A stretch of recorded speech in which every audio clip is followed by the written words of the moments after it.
Malam ini tentulah satu malam yang amat penting bagi kita, yaitu satu program jelajah prihatin yang disusun dan diatur oleh Perikatan Nasional Pusat, yang memberikan ruang dan peluang kepada kami menjelajah di seluruh negara, bertemu dengan berbagai peringkat masyarakat dan pengundi-pengundi demi untuk menjelaskan situasi dan keadaan negara kita yang kita sayangi. Dan juga pentinglah untuk kita memberi pandangan-pandangan yang nanti dapat digunakan sebagai suatu asas untuk saudara-saudari terutama pengundi menilai terhadap parti-parti yang akan bertanding dalam pilihan raya umum yang ke-15 ini, dan dengan cara itu dapat membuat satu keputusan yang bijaksana, yang tepat, agar dengan pilihan raya umum ini akan terbentuk sebuah kerajaan dengan kepimpinan yang baik, yang dapat menegakkan kebenaran, menentang kemungkaran, mengatur dan merencana pembangunan rakyat yang menyuruh agar Malaysia akan kembali menjadi sebuah negara yang maju, dihormati dan disegani. Nak membentuk kerajaan bukan satu perkara yang kecil. Membentuk kerajaan bermakna untuk menentukan pentadbiran kerajaan yang dibentuk itu akan menguruskan hal ehwal negara kita ini dengan cara yang betul, yang beramanah, yang bertanggungjawab, dan dapat menguruskannya secara yang sebaik-baik mungkin, agar kita semua sebagai rakyat jelata akan nanti dapat menikmati hidup kita yang lebih selamat, yang lebih selesa dan lebih berjaya. Bahkan bukan saja kehidupan kita pada hari ini, tetapi juga untuk anak-anak dan cucu-cucu kita yang akan datang. So ini bukan satu perkara yang agak mudah. Sebab itu setiap satu undi yang ada pada setiap saudara-saudari sebagai pemilih, ini undi penentu. It is about the future of Malaysia. It is about our future, but the future generation as well. Jadi dia tak boleh main-main. Satu kerana hak kita sebagai warga Malaysia ini yang berumur 18 tahun ke atas sekarang secara automatik mempunyai hak yang diperuntukkan oleh perlembagaan negara yang harusnya kita hargai dan kita gunakan sebaik-baiknya, supaya dengan hak kita mengundi, kita dapat membentuk sebuah kerajaan yang baik. Dengan kerajaan yang baik itu, negara kita menjadi negara antara yang disebutkan dalam Al-Quran, baldatun thayyibatun wa rabbun ghafur. So it is not a small matter. Tapi saya tak ada malam ni nak cerita yang serius-serius. Muka saya ni serius, nak buat macam mana? Jadi oleh sebab itu, pertamanya yang penting ialah menunaikan amanah. It is about using your right as a citizen to vote, not using this right. Kalau tak digunakan, hak kita ini adalah satu yang amat merugikan kita dan juga merugikan negara kita. Tolonglah, keluarlah, ramaikanlah di tempat-tempat pengundi untuk kita menentukan nasib kita yang akan datang. Walaupun dalam keadaan yang kita hadapi sekarang ini mungkin tidak berapa baik, kita tak setuju supaya Papua dibubarkan. Bukan pasal kita takut. Apa? Orang Putrajaya takut? Tak takut.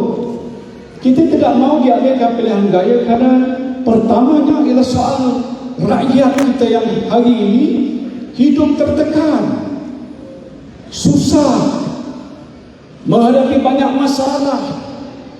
Selepas kita melalui satu tempoh masa hampir lebih 2 tahun pandemik COVID yang melanda dunia dan Malaysia, hidup kita sebenarnya tidak kembali pulih seperti yang kita harapkan. Kita berada dalam keadaan yang susah. Hari ini jumlah rakyat kita yang sudah jatuh miskin bertambah. Dulu katanya ada B40. Kalau ikut definisi B40, ialah mereka yang berpendapatan 4,300 kalau tak selesai ke bawah. Itu dianggap kumpulan yang miskin ataupun miskin tegaran. Selepas kita berhadapan dengan pandemik COVID, peratusannya meningkat kepada lebih daripada 61%. From 40% goes up to 61%. Maknanya apa? Bilangan keluarga isi rumah yang telah jatuh ke paras yang miskin bertambah ramai. Waktu zaman saya mentakdirkan negara, di sinilah Putrajaya ada nostalgia. Bila dikeluarkan video tadi, saya rasa macam sebab sedikit. Tapi tak apa. Kita tahu waktu kita berhadapan dengan masalah yang segitu besar, kita usahakan berbagai usaha yang kita fikir patut dan perlu dibuat untuk menentukan supaya rakyat kita masih mampu hidup,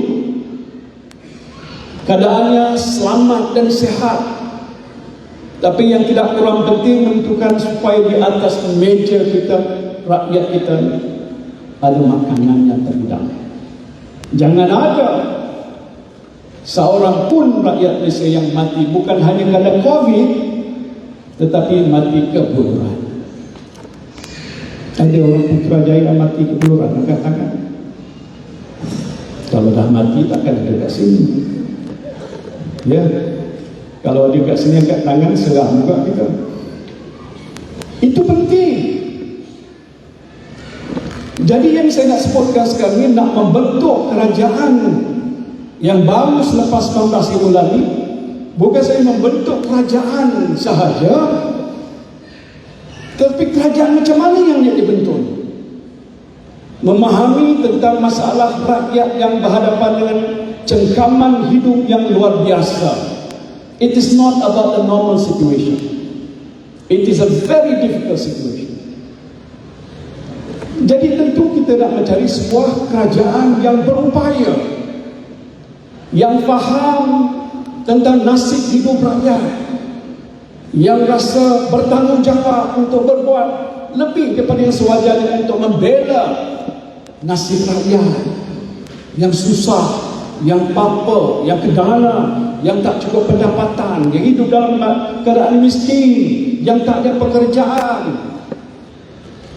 Dan saya nak memberi amaran, bukan kerana saya beri amaran, tapi pakar-pakar antarabangsa menyatakan tahun hadapan, next year, keadaan akan menjadi lebih sukar. Ini Menteri Ekonomi dua-dua di sini. Betul tak? Betul semua. Ngambuk betul. Bukan kita kata, pakar antarabangsa, World Bank, macam-macam lagi yang menyatakan bahawa tahun hadapan 2023 dunia akan berhadapan dengan kemalapan ekonomi, depression. Ramai orang akan tidak ada pekerjaan, hidup sengsara, bukan saja di Malaysia, tetapi di seantero dunia. This is what the pakar antarabangsa kata. So it's not just about forming the government, whether this government that will lead Putrajaya after this election is responsible, is able, is capable of managing what we believe is going to be a worse situation than now. Speaking sedikit dalam bahasa Inggeris kat Putrajaya. Saya fikir sebahagian besar ini adalah penjawat awal. Jadi oleh sebab itu, kalau kita fikirkan ini bukan satu keadaan biasa, pilihan gaya ini tentu pilihan seolah-olah macam biasa. Apa tidak biasa, besok keluar mengundi pangkah saja. The question is, siapa yang saudara nak pilih? Siapa? Takkan tak dapat jawab, dah banyak cakap depan saya. Siapa yang kita nak pilih? Ya, jawapan mudah. Perkataan nasional. Nanti saya nak cerita sampai subuh.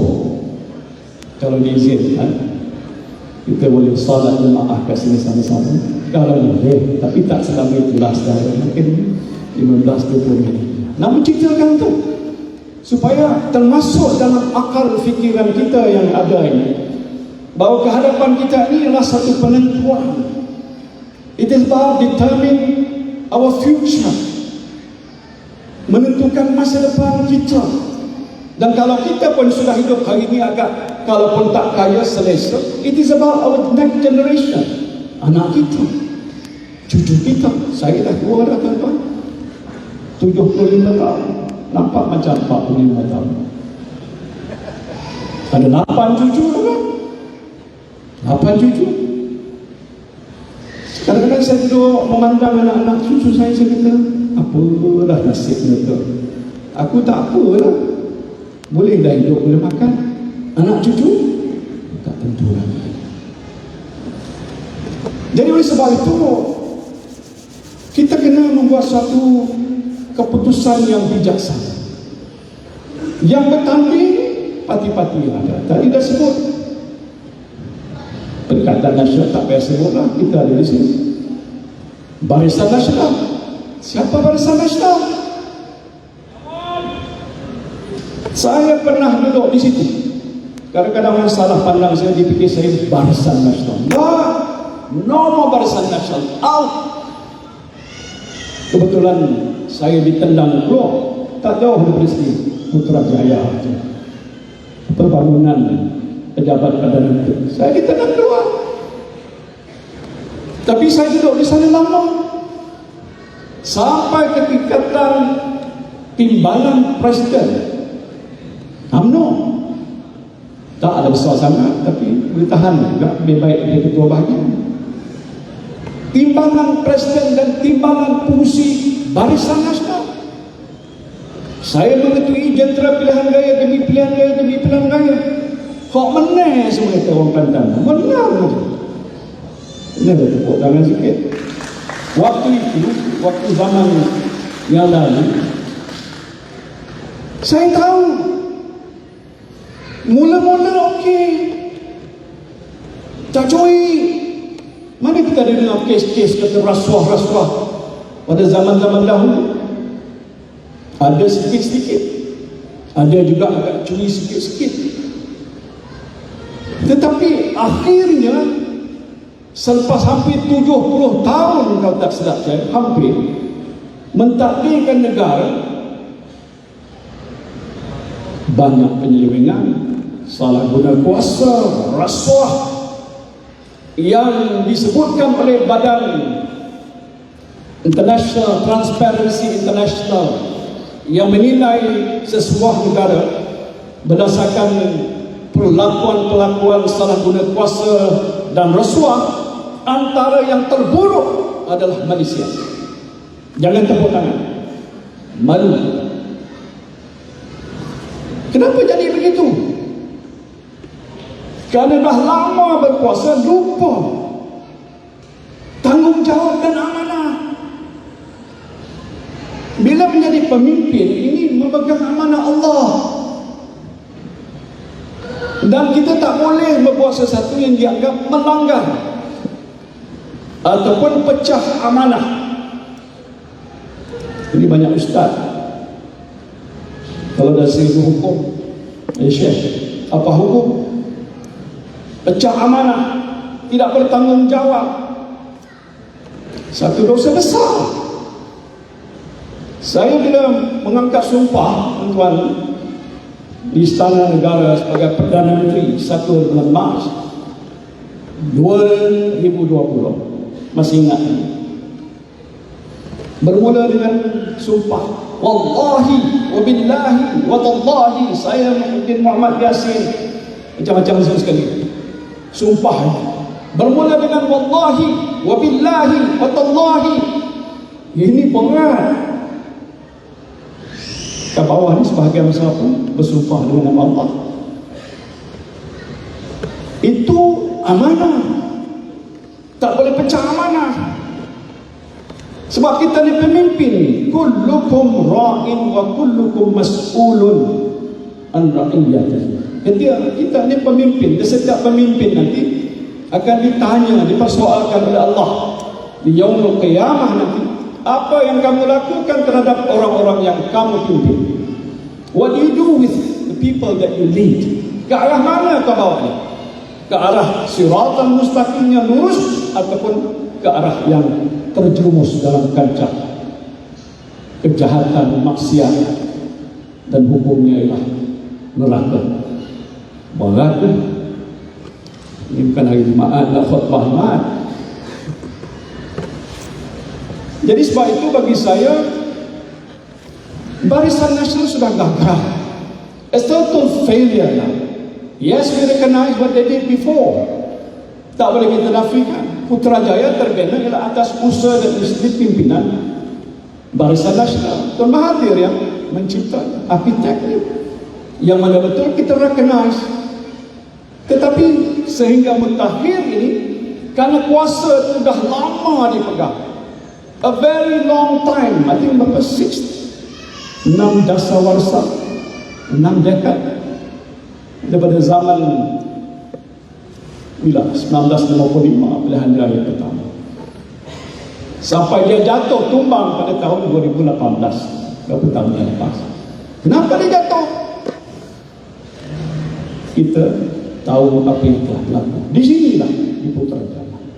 Di situ ada bilik pejabat Perdana Menteri, di sebelah ada pejabat timbalan berhenti yang saya dulu. Kabinet ada di tengah-tengah. Negara situ banyak mencipta sejarah.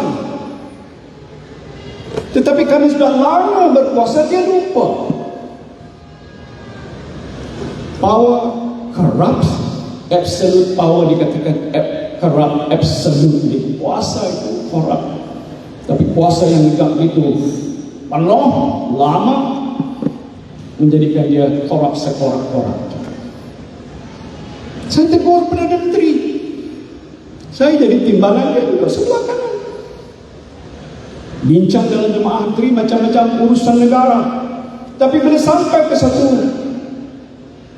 cerita yang berkaitan dengan uang yang berbilion-bilion yang dicuri menerusi 1MDB yang telah terbentuk oleh Najib Razak, seantara dunia bergegar dengan sejumlah wang yang hilang lebih daripada 42 bilion, tak silap saya. Never happened in history before. Dan ini yang terburuk dalam sejarah dilakukan oleh Perdana Menteri. Saudara duduk di sebelah, saya duduk di sebelah. Kita dengar laporan-laporan yang dibentangkan. Saya taklah cerdik sangat, tapi bila dengar cerita soal itu, saya kata ini tak boleh dibiarkan.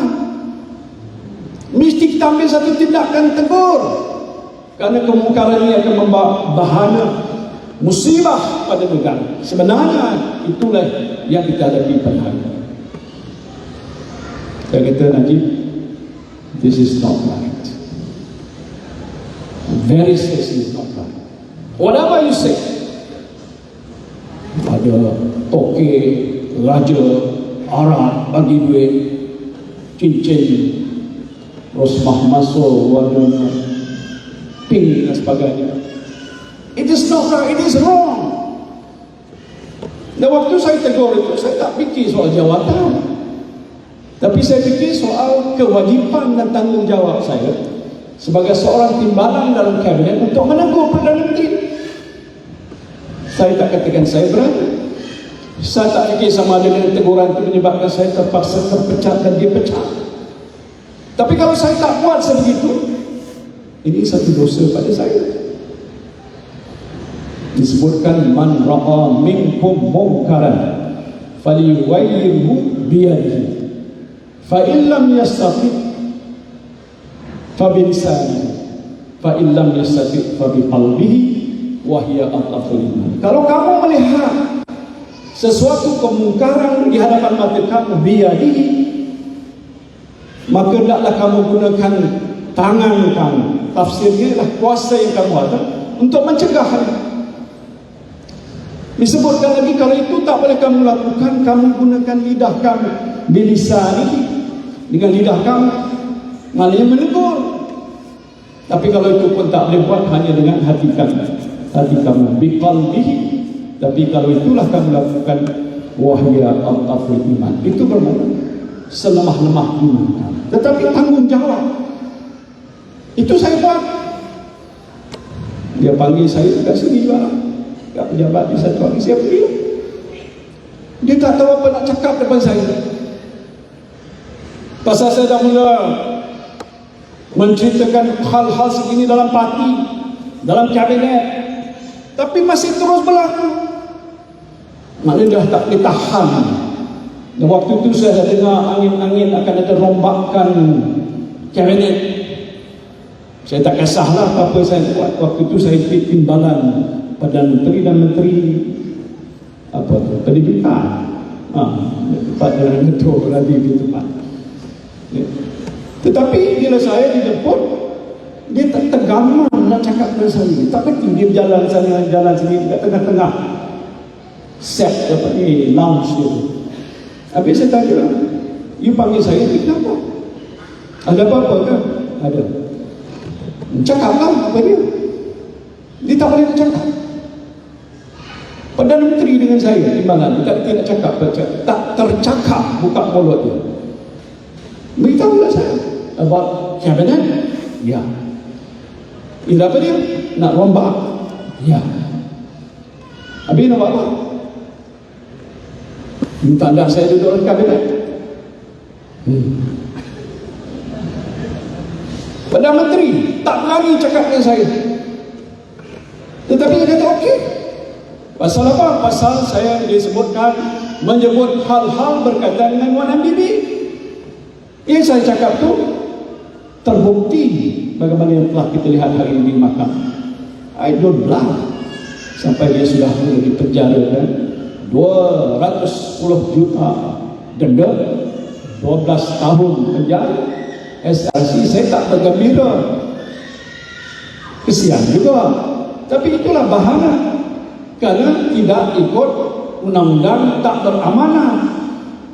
Saya tak apa. Bila saya kata ditandak saya keluar je. Panggil struktur saya, kat pejabat saya, bagi sini. Najib dah buang saya. Okey, pack. Saya tak duduk lama, tengok dalam laci saya ada novel satu, saya balik. Itu aja, lepas tu tak datang lagi. Cerita yang pertama. Lepas tu datang balik, tuan-tuan, tapi Tuhan letakkan saya jadi Perdana Menteri, duduk balik kursi kat situ. Kursi Perdana Menteri. Mungkin cerita-cerita ni akan saya rakamkan dalam buku-buku harapan, insyaAllah. Tapi saya nak cerahkan juga waktu saya jadi Perdana Menteri, bukan tak datang, angkat sumpah sebagai saya sebutkan tadi, dah molek lah tu. Kerana lepas PS mentadbirkan negara, itu Dato' Azmin dah sebutkan tadi, apa yang mereka buat, kita duduk dalam kabinet. Saya Menteri Dalam Negeri, Dato' Azmin Menteri Ekonomi, berarti di sini bersama-sama. Saya rasa luar biasa. I've been in many cabinet before, but being in cabinet of PS when Tun Mahathir is the Prime Minister, it was totally different. Not because he is different, but the members of the cabinet who comprise of many, including from PKR and DAP. Masya Allah. Dia dah tunggu saya. Bukan tunggu macam mana, saya Menteri Dalam Negeri, ada banyak urusan-urusan saya berkaitan dengan soal pekerja asing. Yang Menteri Sumber Manusia ni Kula namanya, bukan Kula Segaran namanya. Dia dah tunggu bila saya tak hadir dalam kabinet, dia bawa benda yang baru. Dia takut kalau saya ada bersama, mungkin saya akan tentang itu. Isu berkaitan LTTE, isu soal macam-macam lagi nak pokok, akta hasutan, macam-macam lagi saya nak cerita. Saya tak boleh tahan. Sebab tu saya beritahu tuan, we can't stay on for long in PS. Kita bincang tak boleh. Lagi lama bersatu dan PM, kita yang duduk situ lagi merosot sokongan kita, kerana orang lain tahu itu bukan tempat kita. Perosak bangsa, perosak agama, tak hukum kita dan macam-macam perkara buat yang membawa mudarat pada orang lain, terutamanya umat Islam dan juga seluruh rakyat Malaysia. We can't stay there. Jadi bersatu in Supreme Council buat decision untuk kita keluar. Bukan saya keluar, seluruh parti kata kita kena get out of this mess and don't stay with here. Yalah, dia kata kita pengkhianat. Dia boleh kata saya pengkhianat, tapi saya tak boleh mengkhianati bangsa, agama dan negara saya. Kenapa? Entah macam mana takdir Allah meletakkan saya sebagai Perdana Menteri. Apa ayat Quran yang disebutkan? Nanti boleh naikkan seorang, boleh turunkan seorang. Ini disebutkan tuqtil mulka man tasha wa tanzi'ul mulka mimman tasha wa tu'izzu man tasha wa tuzillu man tasha biyadikal khair innaka ala kulli syai'in qadir. Naik saya dekat Sumpah Perdana Menteri. Dah elok orang itu masuk Covid.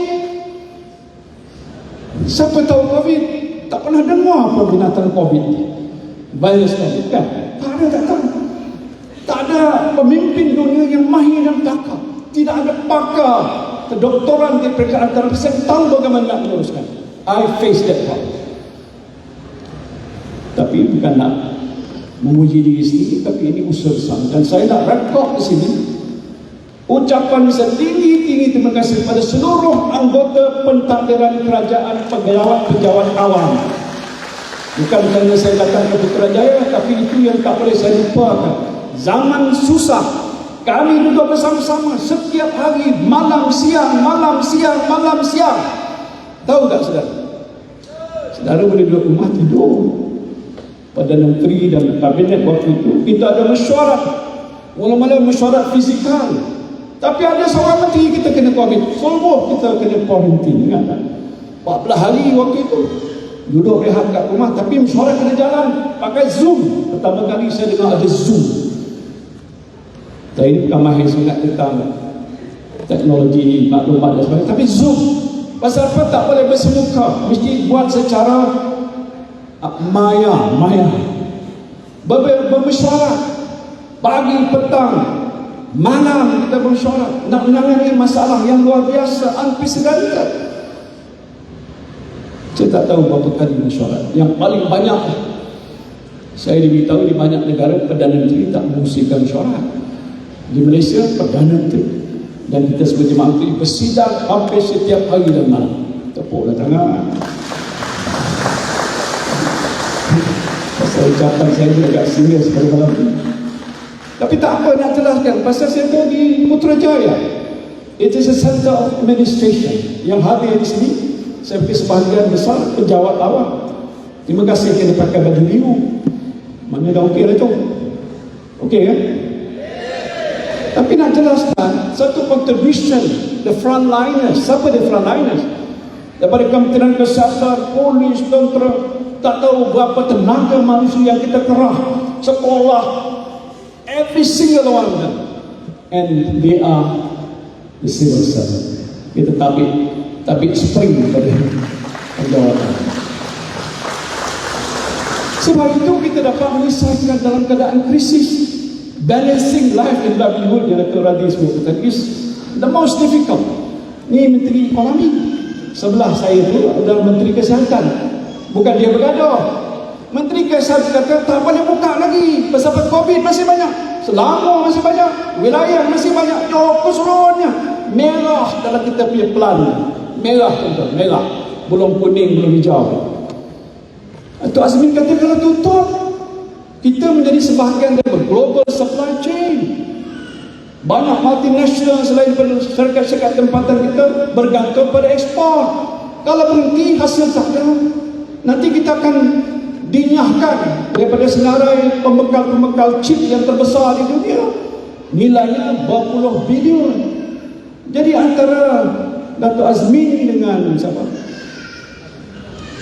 Adham Baba, kemudian Datuk Khairi Jamaluddin. Ini bertiga no. Tapi waktu COVID tak ada apa, tak ada siapa. Jelas minister responsible. Nak minta supaya jangan buka dulu, pasal ni akan naik. Menteri Ekonomi kata tak buka nanti jatuh ekonomi. Sampai satu hari Governor Bank Negara dalam mesyuarat Majlis Tindakan Ekonomi bagi satu amaran pada saya, Mr. Prime Minister, if you do not open the economy within 1 month, dalam tempoh sebulan tak buka ekonomi, seluruh ekonomi negara kita akan jatuh dan runtuh. Macam mana tuan-tuan nak buat sebagai Prime Minister? Dia kata kalau tak buka ekonomi ni, pasal dah tutup lama gini, sebulan saja lagi ekonomi negara kita akan runtuh. Tak boleh bangun lagi. Nak bangun susah. Terkial-kial kita boleh sampai ke mana. Saya terpaksa bangun. Tetapi akhirnya Alhamdulillah kita dapat taufik, berdoa selalu minta Tuhan bagi kita mempermudahkan segala urusan kita, bagi kita semangat, bagi kita menghadapi segala bentuk halangan dan rintangan, usaha kita bersungguh-sungguh. Alhamdulillah hari ini Malaysia tercatat antara negara di dunia yang terbaik dalam soal pengurusan COVID-19. Ini bukan saya kata. Tuan-tuan kata nak masuk bakul agak sendiri, tapi tak ada orang nak masuk ke dalam bakul. Saya masuk ke dalam bakul dan angkat sendiri, apa salahnya dah. Maksud saya ini tindakan kita dah betul dah, okey.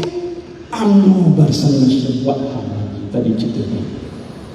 Patut kalau dia fikirkan soal rakyat yang masih terkial-kial nak mencari kehidupan dan COVID tak selesai, bagilah tempoh masa. Bukan saya minta, dia patut ada pertimbangan yang bijaksana untuk memelihara kepentingan ammah. Bukan itu. Kepentingan yang lebih besar, rakyat mesti dijaga, dipelihara, nasib mereka mesti dibela. Keadaan tidak menentu, jangan ambil sesuatu tindakan yang boleh menyebabkan kerajaan jatuh dan menyebabkan kita tak mampu untuk menguruskan negara. Tapi dibuat juga. Minta saya campur tangan supaya saya dapat mungkin meringankan ke melepaskan dia daripada hukuman. Tadi Datuk Azmin dah ceritakan. Itu jadi saksi hidup lagi. Muda lagi hidup. Dia ceritakan, dia bawa file bertimbun-timbun. Ini kes ada di mahkamah sekarang. Tapi lawyer saya kata tak apa yang dia cakap. So it is not orang kata apa, contempt of court ke sub judice ke, tak ada. Because saya dah filekan dalam affidavit yang menyatakan memang dia datang bawa file bertimbun-timbun, bukan sekeping. Tak tahu berapa puluh, tak tahu 87 ke. Banyak macam itu mengenai kes dia. Bawa kat rumah saya berdiri kan. Dia cakap, Tansi boleh tengok tolong saya. Pasal apa? Pasal kes ni. Saya tahu dah kes dia tu. Nak minta supaya peguam dia datang jumpa saya nak jelaskan. Saya kata tak payahlah Zahid, kalau you kata you tak melakukan kesalahan, it's okay, pergi ke mahkamah, nanti dapat pembelaan mahkamah, you akan dibebaskan semua. Betul tak? Ini pertuduhan yang 7. Saya tak nak sebut di mahkamah putusan, tapi nak menyedahkan memang diminta itu. Dan saya berpegang pada apa yang saya telah sebutkan tadi. Wallahi wabillahi watallahi, saya mesti memikul tugas dan tanggungjawab bersandarkan kepada sumpah dan juga perlembagaan negara. Negara kita ni negara demokrasi berparlimen. Perlembagaan adalah punca kuasa kita. Ada 3 punca kuasa judiciary, kehakiman, legislatif, kita di parlimen, dan eksekutif, pentadbiran dan Perdana Menteri lah ketua. Dia masing-masing ada kuasa. Tak boleh campur yang ni tak boleh campur begini. Dia nak suruh saya campur urusan yang berkaitan dengan soal kehakiman. Melanggar sumpah saya. Dosa besar kalau saya ikut kehendak dia. Walaupun saya tahu dia adalah sebahagian daripada yang memberi sokongan pada saya. Waktu itu saya tak pergi sokong, tak sokong, saya pegang pada soal hukum. Jadi saya tak berbuat apa. Akhirnya 15 ahli parlimen tadi saya ikut jatuh. It's okay. Dunia, saudara. This is dunia. Yang lebih penting bukan duniawi. Apa yang paling penting? Ukhra. Segala apa amal ibadah yang kita lakukan akan dinilai oleh Allah Subhanahu Wa Taala. Bukan begitu? Ada dacingnya nanti. Setiap satu zarah perbuatan baik akan dibalas dengan baik. Perbuatan yang mungkar akan dibalas dengan dosa. Dosanya pergi ke mana? Neraka. Jauh sikit saya bawa. Tapi itu realitinya. Kadang-kadang kita tak sedar bahawa kita sebagai orang Islam, kita berpegang kepada agama. Terus yang memandu hidup kita adalah hukum. Agama adalah penting. Jadi kalau dah begitu keadaannya, kita mesti berpandu pada Islam. Jadi saya terima saja. Rela, akhirnya saya terpaksa terima. Jadi persoalan yang penting yang saya tanya tadi, kalau dah BN itu tak boleh terima, PS lebih kurang sama saja. Dia kata tak ada rasuah, tapi kes terowong Guan masih tak terjawab. UMNO dengan rasuah pasal kita. Pasal Presiden dia sendiri mengaku kan? Yang tadi disebutkan, mengaku dalam persidangan MLC mengatakan hampir semua barisan yang duduk di depan yang sebagai besar pemimpin utama barisan tersebut terbabit dan terpalit dengan rasuah. Ini pengakuan dia. Jangan nak kata saya kata, dia kata. Jadi dia kata kalau kita kalah dalam pilihan raya, tentunya kita tak akan terlepas dari hukuman. Nak pilihan raya itu sebenarnya bukan soal nak membela nasib rakyat. Sebab itu kalau itulah hakikatnya, saya harap kita tolak Barisan Nasional dan kita tolak Pakatan Harapan dan kita sokong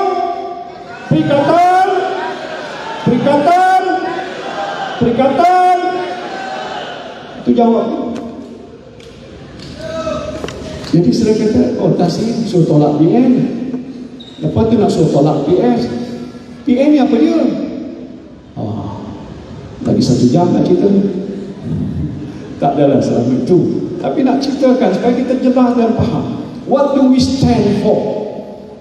Tadi ada sejarah bagaimana Perikatan Nasional bentuk baru. Lebih kurang 2 tahun lebih saja. Tapi hari ini saya rasa sebagai pengasas dan pelopor dalam pembentukan perikatan yang didokong bersama oleh sahabat kita dalam PAS, Presiden PAS dan Gerakan, dan juga di Sabah ada 2 parti lagi membentuk Perikatan Nasional. Sekarang kalau ikut bacaan yang mutakhir ini, kita ada antara parti-parti gabungan yang terkuat dalam perikatan. So it's not just a small party, it is a coalition of like-minded people who cares about the people, who love the people, nak menolong rakyat. Saya tak payah cerita tentang apa yang kita dah buat, prihatin, perkasa, per lah 530 bilion cari duit. Dah banyak dah bantu lah. Saya fikir orang Putrajaya pun tak terkecuali dapat bantu. Jadi kita akan siapkan kita punya manifesto. Datuk Radhi Jidin, terima kasih, dia pengusi Jawatankuasa manifesto. Kita punya tagline prihatin, bersih dan stabil. Prihatin, bersih, stabil. PN best. Boleh tak cakap? PN best. PN best. PN best. Itu kita akan lakukan sepanjang sampai habis selesai dan memang pun insyaAllah PN best. Itu harapan kita. Jadi saudara nak bayangkan, dia 19 bulan November, hari ini, the last day or the very day penentu tentang masa depan negara 19 hari bulan, mungkin jam semacam sekarang malam. Saya nak nunggu saja. Kalaulah waktu itu pengurusi SPR akan telefon saya, dia kata, Tan Sri, you have now more than 112 members of parliament in Perikatan Nasional. You boleh announce bentuk kerajaan Perikatan Nasional. Saya pernah terima cerita macam itu. Waktu kita menang, pengurusi SPR, dia tengok satu-satu. Pertama yang agak jatuh pada Perikatan Nasional ke tangan kita is Putrajaya. Calon yang kita nak letakkan di Putrajaya is none other than Yang Berhormat Datuk Radhi Jidin. Datuk Radhi naik atas. Jangan nak ragu-ragu. Ini calon kita. Saya umumkan awal-awal lagi. Jadi lepas ni kita nak dia buat kerja. Jadi malam ni sahih, bukan war-war, bukan khabar-khabar, tapi sahih diumumkan oleh pengurusi Perikatan Nasional Datuk Dr. Radhi Jidin, calon kita di Putrajaya. Saya tak tahu siapa nak lawanlah. Tapi saya nak beri nasihat sikit pada Datuk kawan saya Kunan. Kunan have done something for Putrajaya, but cukuplah Kunan. Now is the time for change, and the change will happen with Perikatan Nasional di bawah Datuk Radhi Jidin. Boleh tak tuan-tuan? Boleh? Sokong Perikatan Nasional. Kalau masuk dalam tempat bangun itu, baca nama dia. Putrajaya ni semua cerdik pandai, takkan tak boleh baca nama Dr. Radhi Jidin. Ataupun tengok simbol, dia tulis itu Perikatan Nasional, pangkah aja kat situ. Jangan pangkah tempat lain, salah, haram pun, haram dunia. Okey, Dr. Radhi. Thank you. Dan saya nak sebutkan, kalaulah begitu kita akan bentuk suatu kerajaan yang kukuh. Saya harap rakan-rakan kita yang sehaluan dengan kita, baik dalam Perikatan Nasional ataupun di luar daripada Perikatan Nasional, yang sehaluan dengan kita nanti. Tadi sebenarnya ada datang wakil daripada sebuah negeri, saya telah sebut di sini, yang mengatakan komitmen dia untuk membantu dan menyokong kita membentuk kerajaan, insya-Allah. Ya, media akan guess, saya tak payah sebut di sini. Tapi saya rasa begitu lega kerana ada pernyataan komitmen mereka untuk bersama-sama. Tapi dengan syarat kita mempunyai sejumlah kerusi yang terbesar berbanding dengan Pakatan Harapan dan Barisan Nasional. Boleh tak? Kursi yang terbesar. Pasal kita akan bertanding mungkin lebih daripada 100 berapa? 70 ke 80 kursi. Saya tak ingat nak kira, tapi dah pasti jumlah itu lebih daripada 112 kursi. Jadi mana kalau menang semua tu menang, kita orang kata hok menang besar. Kalau ada gelombang dalam tempoh sehari, 2 hari, seminggu, 2 minggu ke depan, ada gelombang apa? Gelombang menentukan Barisan Nasional akan talah teruk. Satu gelombang menolak Barisan Nasional ini bersihkan daripada sampah syarat politik yang ada dalam negara kita, kerana dibawa oleh pihak Barisan Nasional yang sudah kotor dengan amalan rasuah ini. Jangan kita terima lagi. Bersihkan Putrajaya daripada elemen-elemen korupsi dan salah guna kuasa. Tanggungjawabnya bukan saya, tanggungjawab saudara sebagai pemilih yang akan memutuskan. Boleh? Apalagi PX, saya duduk dalam PX, saya kata, tak tahulah apa nak kata. It's not the right party for all Malaysia. Adalah sokongan, tapi saya tak boleh nak memperkecilkan mereka, tapi bukan tempat untuk kita letak kepercayaan dan undi kita pada mereka, kerana mereka tak mampu menguruskan negara. 22 tahun, 22 bulan. Kalau nak kirakan tak panjang, tapi cukup panjang kalau nak membuat pembaharuan. Kita berada dalam kerajaan 17 bulan. Dengan COVID ni, masalah pandemik ni, masalah ekonomi yang begitu teruk, tapi terbukti kita mampu mengurus. dengan sokongan pegawai kerajaan, enggak menguruskan ekonomi negara. Kita tak minta KSU ditukar, kita tak minta KSN ditukar, kita lantik ikut prosedur dan peraturan. Saya percaya ketua-ketua jabatan di Putrajaya tahu the way that we manage the government. We respect the civil service, we follow the rules and regulations. This is what a good government is all about. Jadi sekarang dah panjang saya ucap, banyak kita ketawa. Tapi saya nak sebutkan, kalau jemaah menteri insyaAllah terbentuk nanti di bawah kita Perikatan Nasional, saudara berbayang, pertama sekali jemaah menteri akan duduk berbincang, apa dia kami. Balik pada soal pokok, what the rakyat wants. Apa rakyat mahu? Apa orang Putrajaya mahu bila mana Kerajaan Perikatan Nasional menerajui negara? Dalam mesyuarat jemaah menteri yang pertama, jawapannya adalah soal masalah rakyat.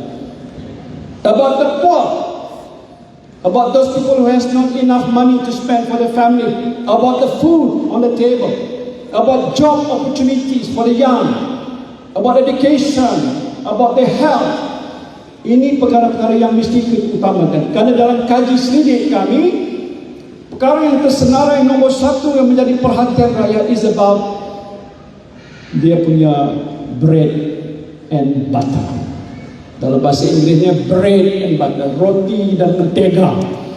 Itu orang kaya pakai mentega. Tapi istilah itu bermaksud dia soal hidup mereka, soal makan minum mereka, pakaian mereka, pengangkutan mereka. Ini yang jadi utama dan menjadi masalah besar yang dihadapi sekarang ialah masalah kos sara hidup, masalah barang yang naik. Sebab apa? BN barang naik, BN barang naik, BN barang naik. Tolak BN, barang akan turun. Maksudnya tadi, kita kena buat sesuatu untuk menguruskan soal ekonomi kita, menentukan sebagai kadar inflasi dapat terkawal ke suatu kadar yang agak rendah macam dahulu, menguruskan soal pentadbiran dan pengurusan keuangan negara. Wang mana nak salur pada rakyat, wang mana yang salurkan pada soal-soal yang lain. Ini kita akan susun strategi.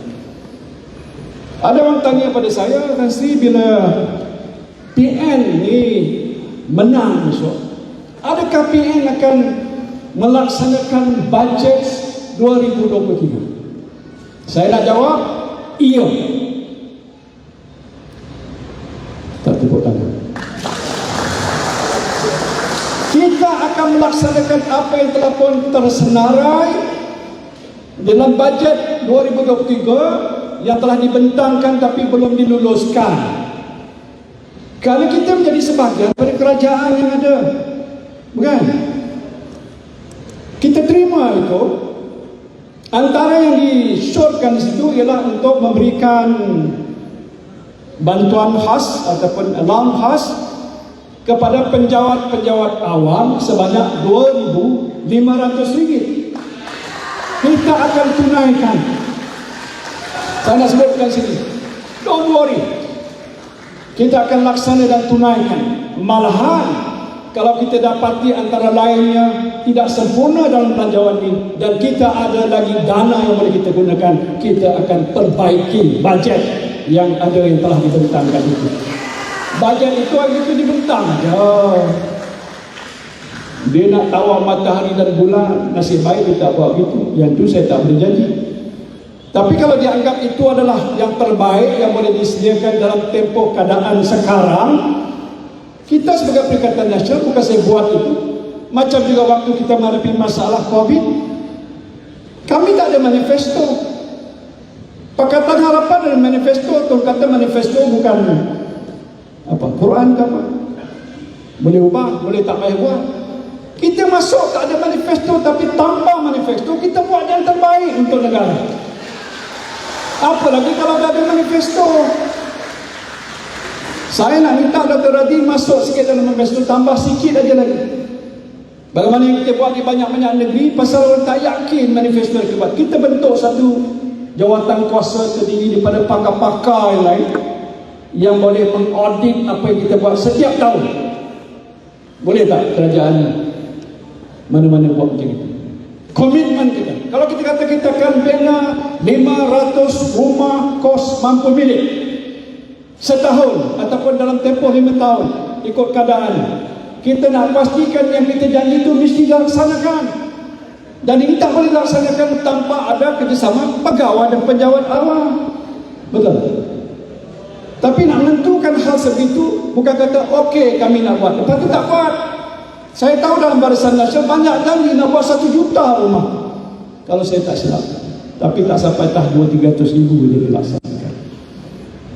Orang Putrajaya ke sebenarnya kaya, nak juga rumah yang mampu milik. Betul tak gitu? Itu antara perkara yang kita akan berikan perhatian. Selain daripada perkara lain yang berkaitan soal pendidikan, soal infrastruktur, soal alam sekitar, soal kesihatan. Macam kesihatan, ini kerana kita berhadapan masalah sekarang, ramai rakyat kita jatuh miskin dan mereka mungkin tak mampu nak bayar apa-apa pun pergi ke hospital, apalagi swasta. Saya sedang memikir, sebagai contoh, saya tak tahu masuk ke dalam medical tidak, kita nak menawarkan satu bentuk insurans yang mampu dimiliki oleh setiap orang-orang dalam kategori B anak pulau. Dia boleh pergi ke hospital kerajaan ataupun swasta, dia akan dapat rawatan yang terbaik. Boleh tak? Tak boleh. Ini antara lah yang kita akan harusi dan teliti macam mana kita nak laksanakan. Maknanya kerajaan Ikatan Nasional ini memang prihatin tentang masalah. Saya tahu sekarang, saya tak boleh nak mengangkat diri saya sendiri. Saya telah melalui pentadbiran kerajaan dan kerajaan ini selama hampir 45 tahun. Saya tak nak kata pihak yang di sana tak ada kelaikan, tak wajar. Tapi we have the experience, a total sum of those people yang sudah berada dalam kabinet saya daripada Perikatan Nasional, kalau campur dengan semestinya saya tentu berapa tahun pengalaman, tuan-tuan. Puluhan kalau tak ratusan tahun pengalaman mengurus dan mentadbirkan negara. Waktu saya jadi Menteri Pendidikan sama macam mana Tok Radhi jadi Menteri Pendidikan calon kita, saya mengarahkan supaya Kementerian Pendidikan membuat satu blueprint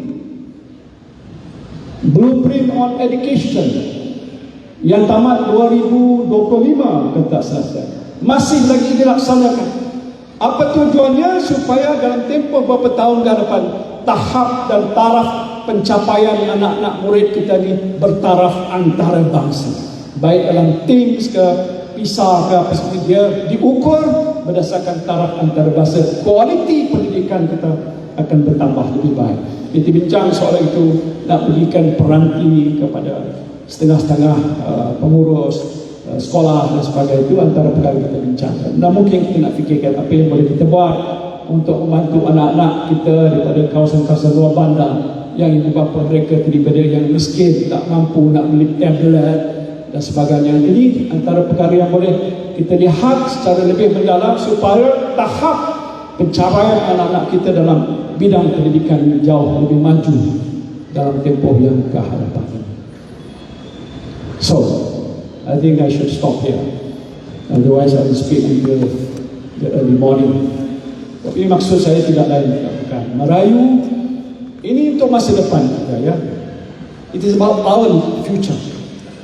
And this is the time that we have to decide. Anak-anak muda yang buat pertama kali mengundi. Saya ada cucu saya 20 tahun. Namanya Suraya.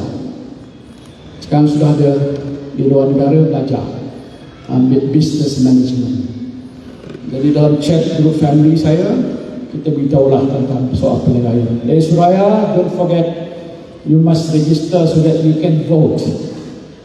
So I told her, and the mom said, yes, you please vote.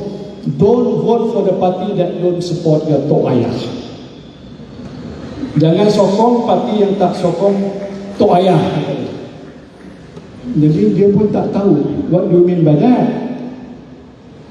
What is tok ayah's party? So saya post wajah saya kat situ dan bawah tu buat macam ni. This is the party you have to vote for. Maksud saya tadi bukan mereka tidak bijak. They are very clever, very smart. But when it comes to politics and administration of the country, banyak yang tak apa-apa begitu jelas. Bila sampai soal nak mengundi ni, siapa nak undi? Jadi saya nak beritahu kepada ibu bapa, kalau ada anak yang dah layak mengundi, beritahu mereka, jangan pilih lain lah. Jangan pilih yang sana, jangan pilih sini, pilih Perikatan Nasional. Boleh tak? Ajar sikit. Bukan pasal mereka tak tahu, tapi soal politik mereka mungkin tak mengikuti perkembangan politik dengan dekat, jadi mereka mungkin kurang faham. So we have to teach them, and I think it's not that difficult to teach them and tell them to vote for Perikatan Nasional. So itu saja yang saya ucapkan di sini. Sekali lagi terima kasih kepada seluruh jawatan kuasa, pengelola Perikatan Nasional yang telah mengaturkan program yang saya kira amat berjaya pada hari ini, dan mudah-mudahan kita akan dapat nanti mencapai kemenangan dalam PRU ke-15. Perikatan! Perikatan! Perikatan! Takbir! Syukran.